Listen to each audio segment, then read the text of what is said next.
बिल्कुल, बिल्कुल। राहुल राहुल की अंतर्दशा शनि की लपेट ले जाएगी इस वक़्त सबको।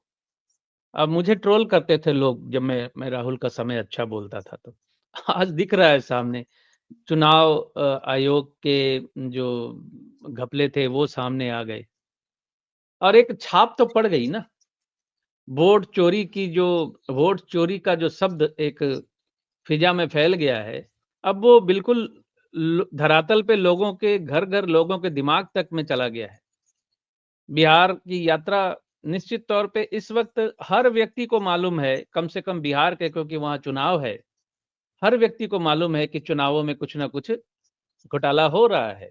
जब हर व्यक्ति को ये बात मालूम चल जाती है, देखिए अनजाने में गुलामी कई लोग कर लेते हैं, लेकिन कई बार अगर लोगों को पता चल जाए कि मुझे गुलाम बनाया गया है, तब वो उस गुलामी की जंजीर को तोड़ देना चाहता है।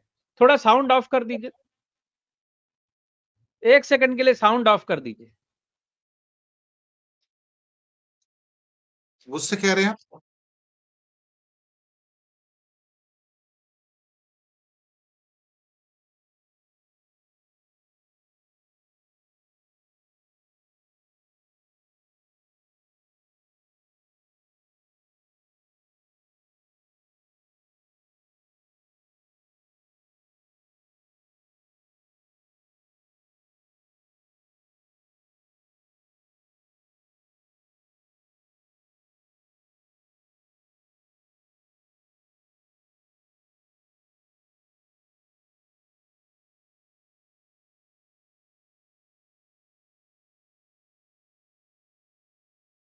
शायद कोई टेक्निकल हिच है क्या?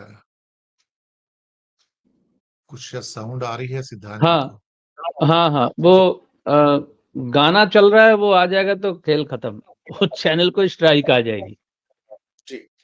और ये मूर्ति लेके जाना, पूजा करना है तो डीजे बजाए बगैर कंप्लीट नहीं होती है।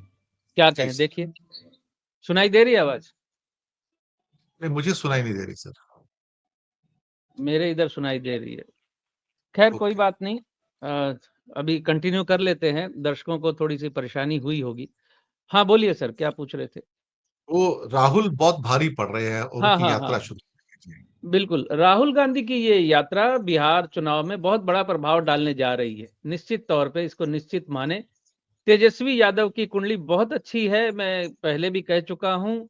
उसकी महादशा अच्छी शुरू हो चुकी है, जो अगले कम से कम 15-16 साल तक तो है, शायद मुझे इस वक़्त याद नहीं आ रहा कौन-सी महादशा है, लेकिन बड़ी महादशा उनकी शुरू हुई है।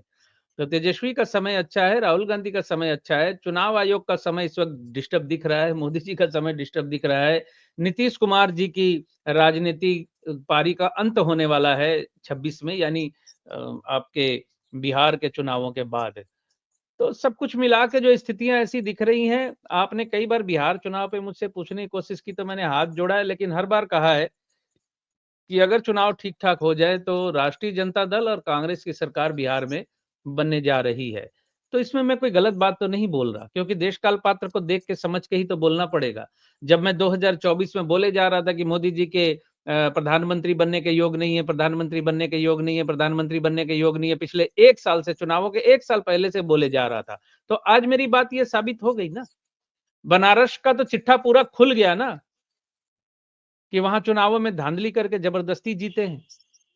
अब तो सामने आ गई ये चीज़। संसदीय दल की मीटिंग बुलाए बगैर खुद को प्रधानमंत्री घोषित कर दिया, कितनी जल्दी थी। तो ये चीज़ें अब साफ हो गई और मैं देश कालपात्र के अनुसार हमेशा कहता हूँ कि भई देश का शासक जो सबसे ताकतवर होता है, वो अगर कोई निर्णय लेता है कि ये करना ही है, तो एक हमारे जैसे मामूली ज्योतिष की बात की कोई कीमत नहीं रहती। किताबों में लिखी हुई बातें नलिफाइड हो जाती है वहाँ। ये बेकार का तर्क है कि आपने कहा था, हुआ नहीं। अरे भाई मेरे चारों तरफ हो क्या रहा है उसको भी देखो। मैंने सारी जितनी बातें कही थी, एकमात्र इस बात पे ग्लिच हो गया था कि मोदी जी पीएम बन गए। नहीं तो मैंने बड़ा स्पष्ट कहा था कि पूर्ण बहुमत आएगा ही नहीं। नहीं आया ना 400 पार के नारे के बीच में। 99% ज्योतिष जहाँ 400 पार कह रहे थे, मैं एक अकेला एक तरफ खड़ा होके बोल रहा था कि बहुमत नहीं आने वाला है। तो अब कुछ सब कुछ सामने है। तो बिहार चुनाव पे चुनाव आयोग के इस खुलासे के बाद बिहार चुनाव काफ़ी दिलचस्प रहने वाला है और बिहार मुझे लगता है प्रकृति भी अब साथ दे रही है राहुल की, और राहुल की दशा अंतर्दशा अच्छी चल रही है। बिहार चुनाव बीजेपी के हाथ से निकल रहा है।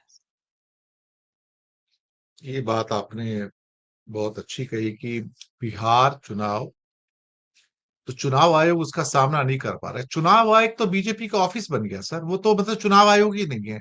वो तो ऐसा लगता है बीजेपी की एक्सटेंशन ब्रांच है, मतलब एक ब्रांच जो कहीं और खुली हुई, एक अपना वहां पे खुली हुई है संवैधानिक ऑफिस के अंदर।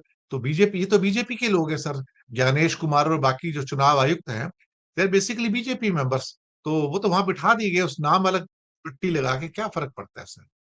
मतलब मतलब शर्म हम आती है कि मतलब हम क्या बोले सर, एज एन एस्ट्रोलॉजर मैं एक बात कहना चाहता हूँ, थोड़ी कड़वी बात है, बुरी लग सकती है कईयों को, लेकिन हकीकत ये है कि हमारे पास जब लोग कुंडली दिखवाने आते हैं, हर प्रकार के लोग आते हैं, एक बात जरूर बोलते हैं। ज्यादातर लोगों का एक जवाब ये रहता है, एक लाइन का, कि हमने कभी कोई बुरा काम नहीं किया, हमने कभी किसी का बुरा नहीं किया। तो मैं कभी कभी फिर सोचता हूँ कि ये जो अखबारों में खबरें और टीवी में जो खबरें आती हैं, ये किस किस ग्रह की खबरें आ रही हैं, कौन से लोग कर रहे हैं बुरा? कोई एक तो मिलता, कोई एक नहीं मिला मुझे जो कहे कि हाँ जी, मैंने ये गलती की थी। बुरी लग जी, सकती है, एज ए प्रोफेशनल मुझे ये बात बोलनी नहीं चाहिए थी, क्लाइंट्स को बुरा लग सकता है, लेकिन मैं बड़ी कड़वी हकीकत बता रहा हूँ। गलती स्वीकार करना पहला पुण्य का मार्ग की शुरुआत है आपके लिए, कि आप स्वीकार करें। एक ज्योतिष के पास आते हैं तो आप स्वीकार करें कि मैंने ठगी की थी, हाँ मैंने जी, बैंक का पैसा मारा था, हाँ मैंने अपनी पत्नी के साथ बुरा व्यवहार किया था। नथिंग। जी, ठीक है।